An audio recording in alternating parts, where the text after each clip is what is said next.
네, 안녕하세요 여러분. 최근에 또 저희가 다빈치 미스테리에서 서프라이즈 컨셉으로 갔었는데 워낙 인기가 많지만 그 사람이 왜 그렇게 대단한데에 대해서 간단히 좀 소개를 해드려 볼까 하는데요.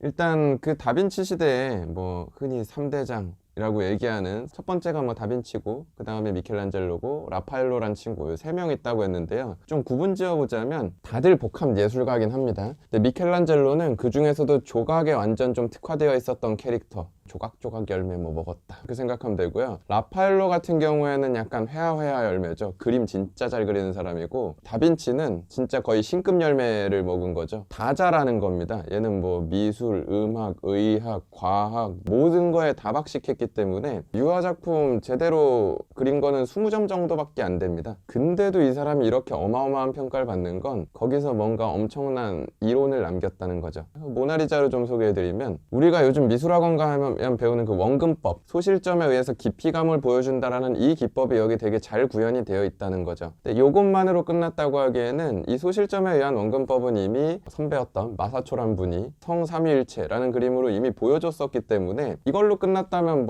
다빈치가 그렇게 대단하진 않지, 이런 정도였을 텐데, 이 사람은 이걸 좀 더 사실적으로 보여주기 위해서 뭔가 있어 보이는 스푸마토 기법을 완성시킵니다. 이거 우리나라에서 보통 해석해서 번역할 때는 공기원근법 그렇게 많이 소개되는데요. 모든 걸 다 떨어지게 선명하게 그리는 것보다 약간 뿌옇게 그렸을 때 더 사실감이 있다라고 생각한 거죠. 명확하게 구분 짓는 게 아니라 뿌옇게 서로 색이 자연스럽게 섞이듯이 외곽을 보여줘 버리면은 오히려 그 깊이감이라는 게 더 극적이고 자연스럽게 표현될 수 있다 라는 생각에서 제일 가까운 점부터 멀어질수록 이 효과를 극대화시켜서 깊이감을 더 있어 보이게 만든 그림이 다빈치의 그림들이었고, 그게 가장 또 잘 적용되어 있는 그림이 이 모나리자다 라는 평가를 받고 있는 거죠. 다빈치는 여기서 끝나지 않죠. 의학, 과학 다 잘했다고 했죠. 대가들 작품 중에 잘 그리긴 했는데 뭔가 인체적으로 말이 안 되는, 허리가 이렇게 길 수 있어? 다리가 저렇게 꺾일 수 있어?